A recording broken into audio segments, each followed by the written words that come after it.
Managers and employees often complain about too many unproductive meetings. This is costing you money. I'll explain the cause of that and how to fix it.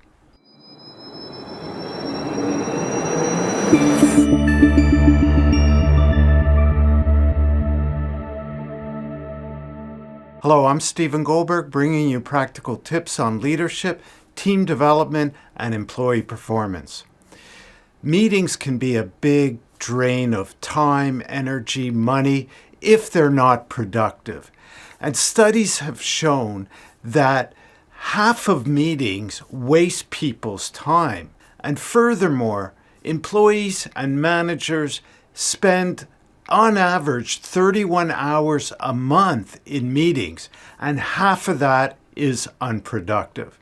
So this is draining resources, wasting money. If you calculate the salary per hour of each person sitting in that room, you want to fix that and make sure that you're not falling into this wasteful trap. Now, I recently participated in a meeting where there were too many people. It was an online meeting, and it just went on for too long. It was supposed to be an hour. It was going on past an hour and a half, and it didn't feel like anything was being accomplished. So I refused to participate further in that project. Now, let's look at some of the causes why that's happening, and my example here. Well, there was no agenda for the meeting. So the first thing you want to have is an agenda. You want to also have a clear purpose for the meeting and a goal. What do you want to achieve in that meeting? You also want to make sure that you have the people that need to be there in the meeting, not people that cannot contribute or that you're just going to be wasting their time. Thirdly, you want to have a gatekeeper. Somebody that's going to help keep things on track. So if you have an agenda, the gatekeeper is there to make sure that the timing is kept and that also people are kept in line, because sometimes people can go off on tangents, and that could be the job of the chairperson, of course, but the gatekeeper can also jump in and help rectify that situation. You also want to have a note keeper. Often meetings go with no notes and then there's no actions sent out to people. If you have a meeting to solve a problem, there needs to be action taken after. Today we're lucky to have AI note takers, so you don't have to have somebody taking a note physically, and they're really fantastic. I'm using Fathom as one of the apps available. I use it. It automatically knows when I have a Zoom meeting or another type, and it'll join the meeting. I can say, no, you don't need to be at that meeting, but it's always there ready to join and take notes. And it's really fantastic how it summarizes the meeting and even creates action steps and who's responsible. Of course, this has to be discussed in the meeting. It's not going to just create that. So it's up to the chairperson.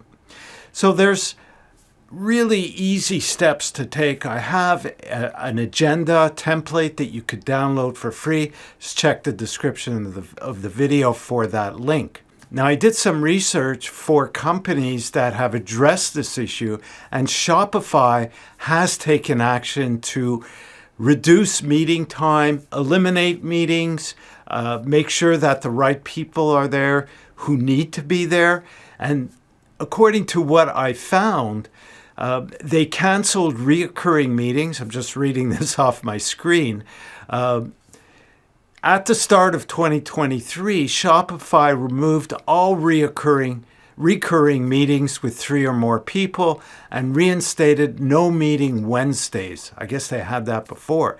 They claimed that this eliminated 12,000 events, saving an estimated 36 years of meeting time. That's quite a bit. Another thing they did was implement a meeting cost calculator. They introduced this tool that calculates the true cost of a meeting based on attendee count. Meeting length and salaries. A 30-minute meeting can cost anywhere from $700 to $1,600, making employees think twice before scheduling. So if you want to implement a meeting cost calculator, I'll put a link to a few that you can use. You'll find that in the description of the video. And there's free tools available to help you easily calculate the cost of a meeting. And if you make that information available to managers or whoever's organizing meetings, they will think twice, because they're going to think, well, what am I costing the company, and do I really need to have this meeting? They also implemented a controlled chaos approach. Shopify's leadership encouraged teams to reassess whether meetings were truly necessary. And that's what I was just saying. Do we need that meeting? After a 2-week trial, only essential meetings were reinstated.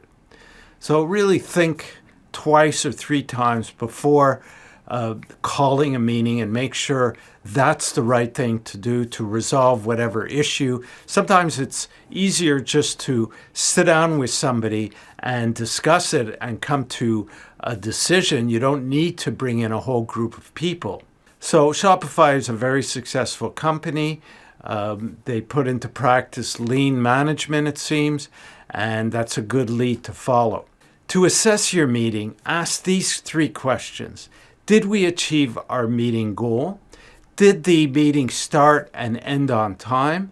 And how satisfied were the participants with how the meeting unfolded and with what we achieved in the meeting? And you can ask that at the end of the meeting. So I hope this tip helps you to reduce meetings, make them more effective. Don't forget to download my agenda meeting template. If you haven't already subscribed, do so now. Turn on notifications to get news of new videos. Thank you for listening, and we'll talk again soon.